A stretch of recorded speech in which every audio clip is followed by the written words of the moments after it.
Old madam, meet my new young fresh sweet wife. She will now be living with us. The soup was still hot on the stove when he walked in with her. She had been waiting since 6 o'clock. The jollof rice was still steaming. The fried plantain was arranged the way Dave liked. Not too soft, not too crispy, with a little oil still glistening on top. The table was set. The TV was on his favorite channel. Everything was the way it always was. Because for 10 years, Brandy had made sure everything was always the way it always was. She heard the gate open and smiled. Then she heard 2 sets of footsteps. She told herself it was nothing. Maybe he brought a colleague, maybe it was his cousin Emeka who showed up without calling sometimes. She set an extra plate, just in case, because that was the kind of woman Brandy was. The home sets an extra plate before she even knows who is coming. Then the door opened, and Brandy's smile did not fall slowly. It fell all at once, like a glass slipping from a wet hand. The girl was young, dangerously young. She wore a yellow bodycon dress and heels that made her almost as tall as Dave. Her wig was bone straight and freshly laid. Her nails were long and painted gold. She walked into the house with the particular confidence of a woman who had been told she was replacing someone and had chosen to believe it. Dave walked in behind her. He did not look at Brandy. He put his car key on the cabinet, the way he had done 10,000 times before, and then he finally turned. Brandy. His voice was flat, businesslike, as if he was about to discuss a contract and not destroy a life. I need to tell you something. This is Daniela. She is my second wife. The family has already blessed it. Silence. Not the peaceful kind, the kind that comes right before thunder. Brandy set the plate down slowly on the table. She did not want to drop it. She did not want to give either of them the satisfaction of watching her hands shake. She looked at Daniela. Daniela looked back at her with curious eyes, the way someone looks at an old piece of furniture they are about to replace. Then Brandy looked at Dave, really looked at him, at this man she had nursed through malaria twice, this man whose business debt she had paid with her own jewelry, this man she had woken up at 5 in the morning to pray for, cook for, plan for, cry for. And she said, very quietly, I hope she can handle what I have been carrying for 10 years. Then she picked up her handbag from the chair, walked past both of them, and stepped out of the front door. She did not slam it. She closed it gently. That was the most painful part for Dave. Not a scream, not a fight, just a door closing quietly, like the last page of a book. A man does not know the value of water until the well runs dry. But some men, the foolish ones, do not even notice the well is gone until they are already dying of thirst. 3 weeks after Brandy left, Dave told himself he had made the right decision. He sat in his living room, their living room, and watched Daniela rearrange the furniture for the 4th time. She had thrown away Brandy's curtains, the deep burgundy ones Brandy had saved up for 2 months to buy, and replaced them with white lace that let in too much sun and made the room look naked. Do you like it? Daniela asked, turning to him with a bright smile. Dave said yes, he did not like it. But those early weeks had a kind of intoxicating energy. Daniela was loud and fun. She filled the house with laughter and her friends and loud music on weekends. She smelled like expensive perfume that Dave was now paying for. And she had a way of making him feel powerful, like a man who had finally arrived. What he did not notice at first were the small things going wrong. The electricity bill doubled because Daniela left the air conditioning running all day while he was at the office. The food was either burnt or ordered from a restaurant that charged 3,000 naira per plate. She had never washed a dish in her life and saw no reason to start now. That is what house girls are for, she told him when he mentioned it. So Dave hired a house girl, then a cook, then a second house girl because the first one and Daniela did not get along. The business, which had been Brandy's project as much as his, began to feel the absence of her invisible hand. It was Brandy who had managed the books, who remembered which client needed to be called on which day, who made sure the suppliers were paid on time so deliveries never stalled. Dave had never fully understood how much she did because she had done it so quietly and so completely. Now, invoices were missing. A client called 3 times without a response and moved his contract elsewhere. The office administrator, a woman Brandy had hired and trained personally, resigned because nobody was managing the workplace anymore. Dave started coming home late, the way men do when they are avoiding the reality waiting inside their own front door.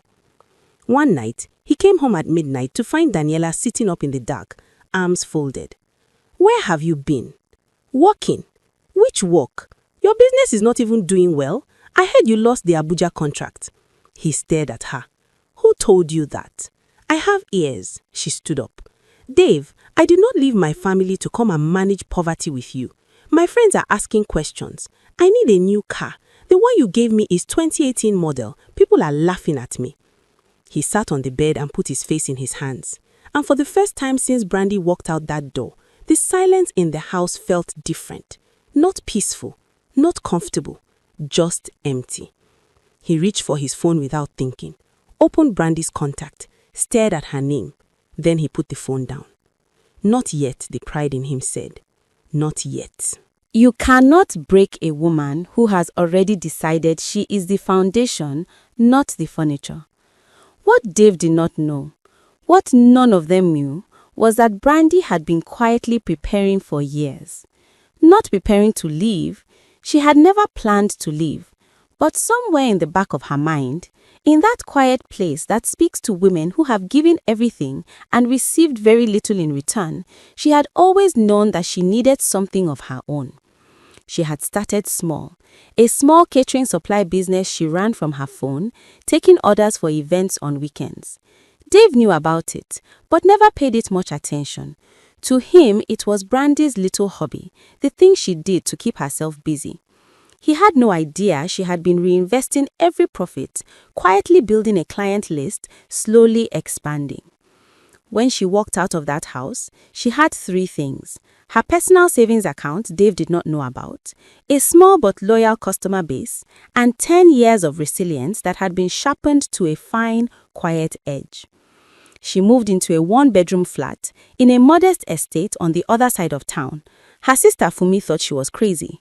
"You should fight," Fumi said, pacing the small room while Brandy unpacked her bags.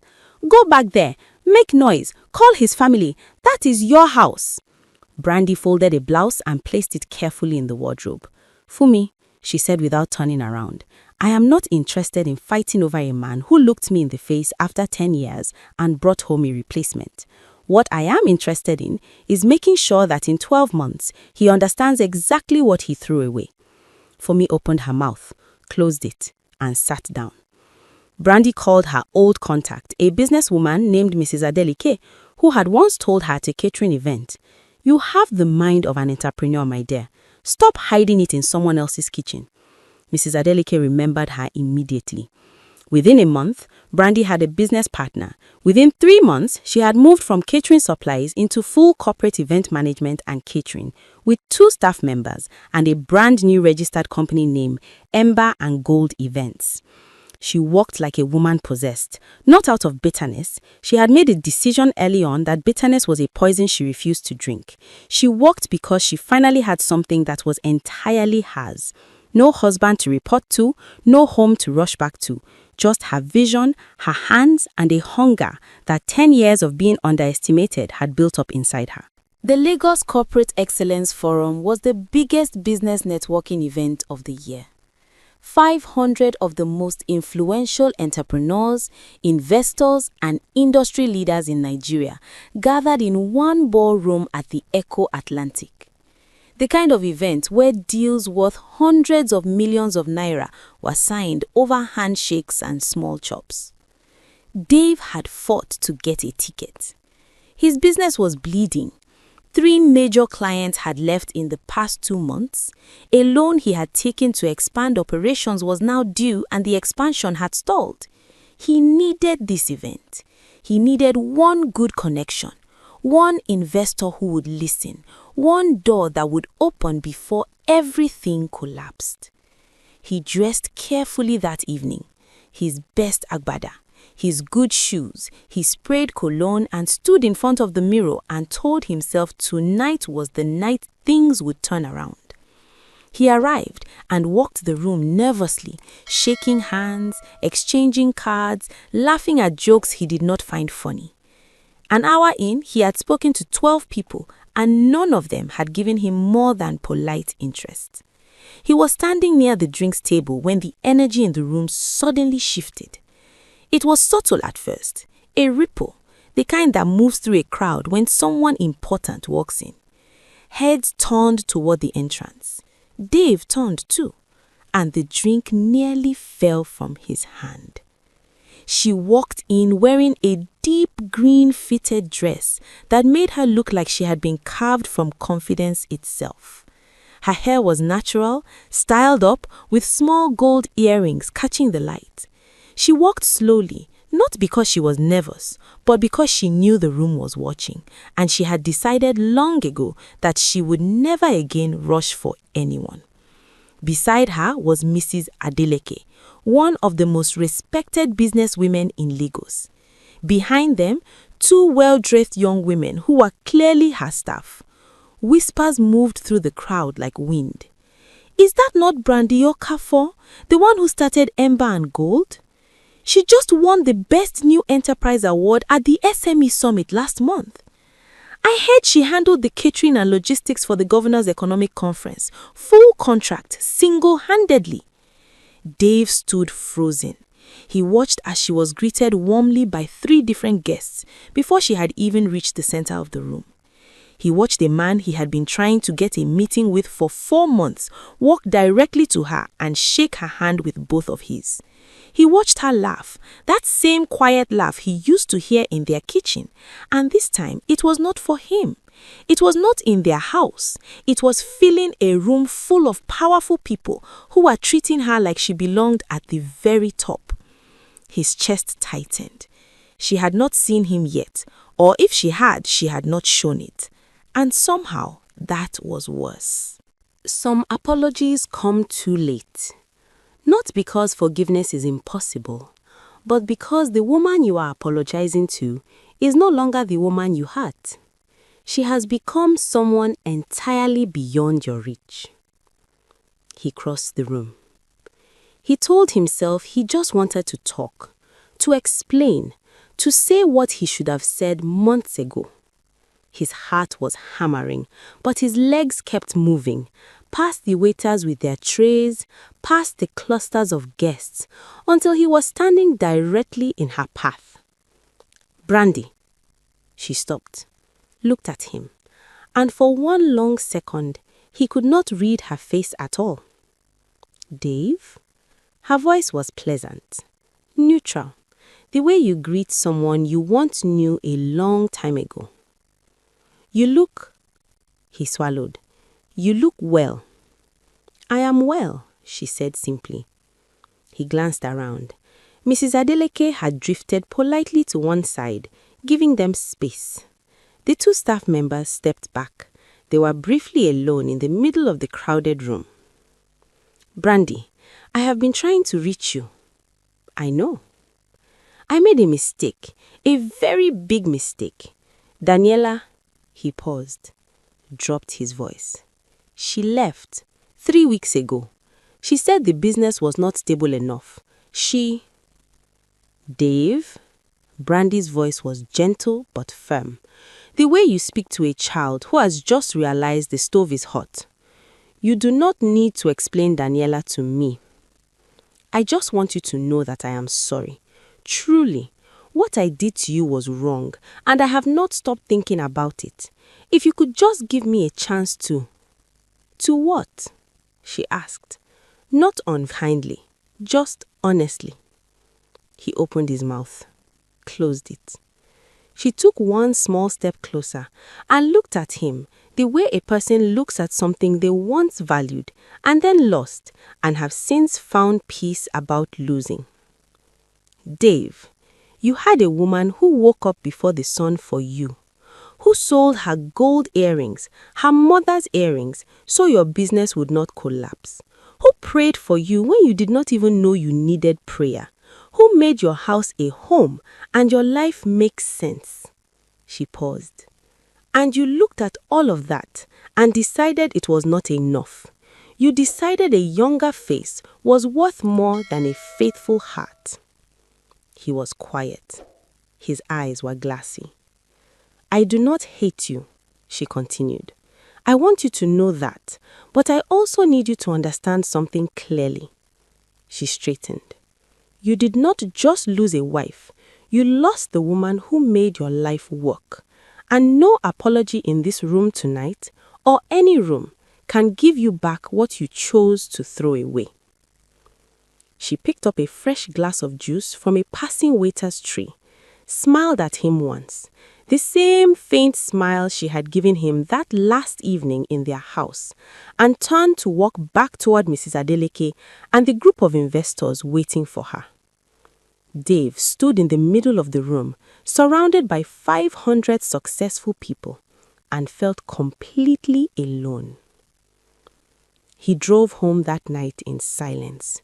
No music, no phone calls, just the road and the weight of every choice he had made in the last year pressing down on him like something physical. Daniela was gone. The business was failing. The house that Brandy had turned into a home now felt like a building. Walls, roof, furniture, but nothing living inside it. He parked outside the gate and sat in the car for a long time. He thought about the soup that was hot on the stove the night he walked in with someone else. He thought about the door that closed quietly. No slam, no scream, just a soft click that had somehow been louder than anything he had ever heard. He thought about 10 years.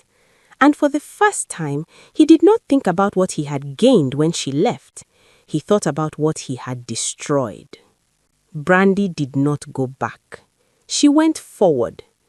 Ember and Gold Events became one of the most sought-after event management companies in southwest Nigeria within 18 months. She hired 12 full-time staff. She moved into a 3-bedroom apartment that she paid for herself. She smiled every morning, not because life was perfect, but because it was entirely, completely, powerfully hers. If this story moved you, share it with someone who needs to hear it today.